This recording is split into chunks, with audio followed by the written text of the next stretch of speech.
Dude, what about AP, Oh, RC? like he caught fire at the end of Supercross, right? And like running up front every single weekend, intensity was good, putting in fast laps, his qualifying position was better, and then dude comes out firing in the Pro Motocross Championship, and he's so close. Talked about it at the top of the show. I mean, right there, trying to make a move on Jett, gets by Jett early on. We have some sound on tape, and this is interesting. I want to hear what he has to say, and let our viewers listen to what he has to say. Let's roll that, Aaron. I had some really, really good lines, and I think I should have been a little bit more patient and waited till maybe the last lap to try to make the pass, because when I made the pass, he figured out all my lines and all my secrets, so he went right back by me. That's good. So our producer, Aaron, has a legit question here. And yes, as a racer, can you not take an opportunity to pass when it's presented in an effort to make the move later and give your opponent no chance to respond? So you want to answer? You want to answer that? Yeah, I mean, look, I think if there's ever an opportunity of a pass jumping that is presented in front of you, I think you have to take it. We watched kind of what happened Hangtown weekend with AP. Miscalculating, misreading the pit board with two laps to go or 4 laps to go. It ended up being 4 laps to go. Very, very hot weekend. And now we're watching here. If you see up the inside here, for the ones that are watching on YouTube, Jett makes a mistake, and that just opens up the door. I think you have to take the opportunity to put yourself in the lead. Now, you do risk showing, Jett your lines, where you're going. And AP had said that, like, he was able to get back by him because he went a little early. I don't know what you would have done otherwise, because if he would have checked up, Hunter's right behind him there. So now you have a 3-way battle instead of just Hunter or Jett and AP going at it. So I think the more AP puts himself in that position, the more times he's able to lead laps, the more time he's able to put passes on a guy like Jett, the better it is long form for him throughout a season. He's gotten better, like you said, towards the end of Supercross. And Hangtown, he rode phenomenal, and we just saw it again at Colorado. So I think his time's coming. I think he was one of his better qualifying positions too, out of the time practice. Typically AP's not a great qualifying time rider. But he Colorado, he put himself up for a good gate pick. But I think the more time that AP can run up front like that, the better he's going to get. Yeah, I think I agree. You have all fair points there, but I don't know. I think it's subjective to who you're racing. And for me, I mean, like, I think it goes to strategy. Like, I would never pass Bubs too early like this, just because I know, like, he's going to find my lines, and like, he's going to be able to get me back. And like, I think I honestly, truly believe, RV, that it's like, it's situational, and a guy like Jett, dude, it's going to be tough to get by him. I do agree with you. Like, for a guy like AP, super important to get out front, run laps, but that's the chance that you take, is then you giving your secrets away. So again, I think it's subjective to who you're racing against. And I just go, I think of, I guess it'd be different. I mean, would you have passed Bubs early on like this? I wouldn't have. You probably would have, but it's just different, just because it's I know a gamble. It's a gamble. Yeah. And so, like, I would be the opposite. I would go defense here. But again, it's dude, it's two completely different riders and personalities. And my strategy would have been just to follow and then just wait, try to wear the guy down.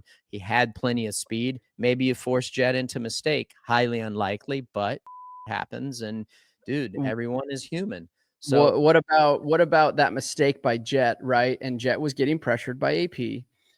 When that mistake presented itself to Jett, did Jett be like, okay, I'm going to let him by, essentially? I'm going to go out here. I'm going to go outside. When he gets past me, I'm going to follow him. Obviously, you got to think that Jett's probably thinking of that too. Like, okay, I can't get away from this guy. I don't want to override the track.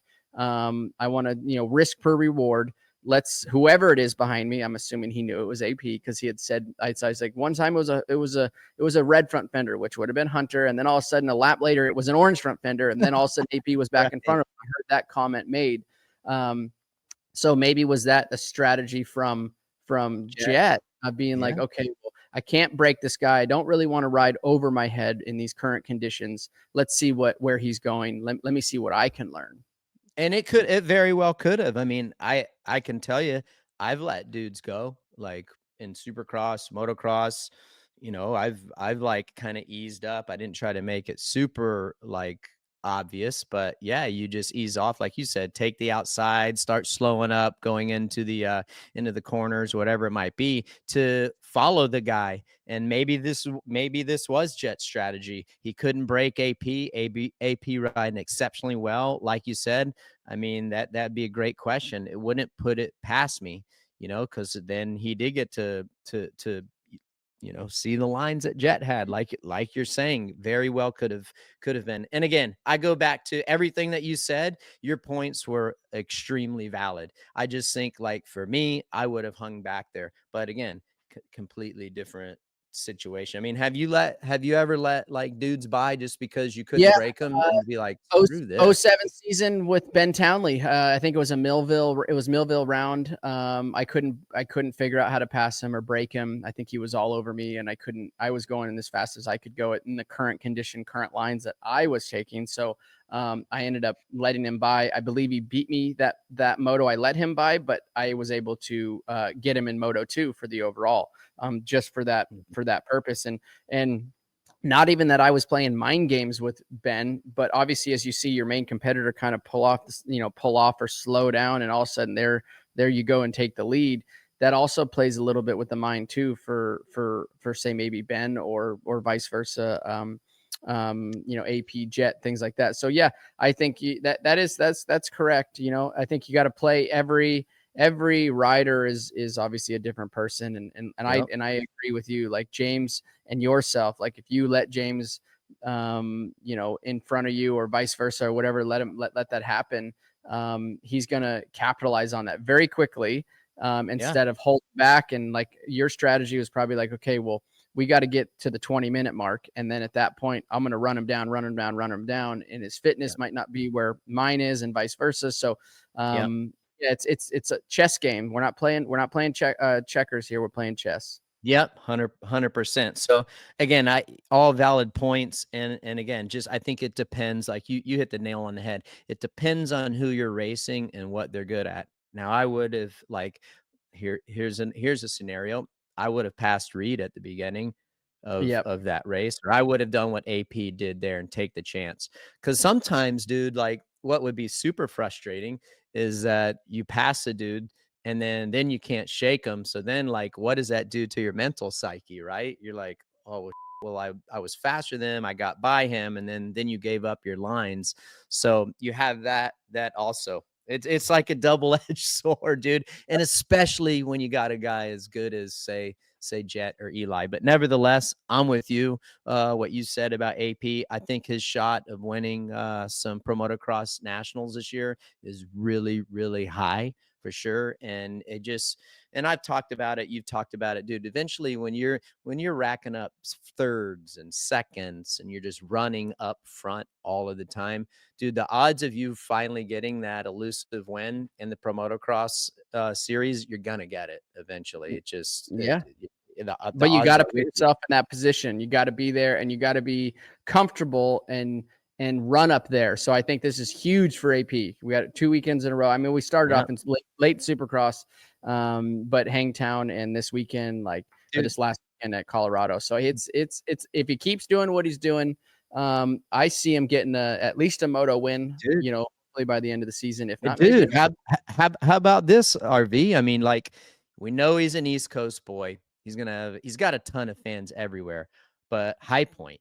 I mean, I feel like he's great in ruts.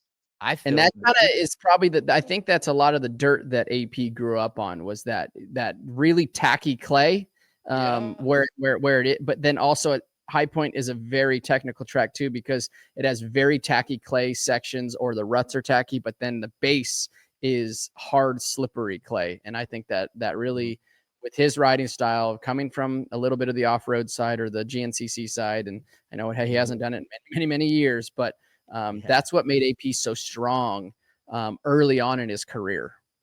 Yeah, and I think he's got, and then just to close it out, I mean, the confidence is there. He's finding his way up front. You're watching how aggressive he is early on. He hasn't been like that in a long time, and it seems like he's in a happy spot. I'm here for it, and it's gonna be fun to see how it plays out. Hi folks, Lee Diffie from NBC Sports here. If you truly enjoyed what you just watched, you can get more news, interviews, and highlights by subscribing to the Motorsports on NBC YouTube page. You can get it all, so go for it.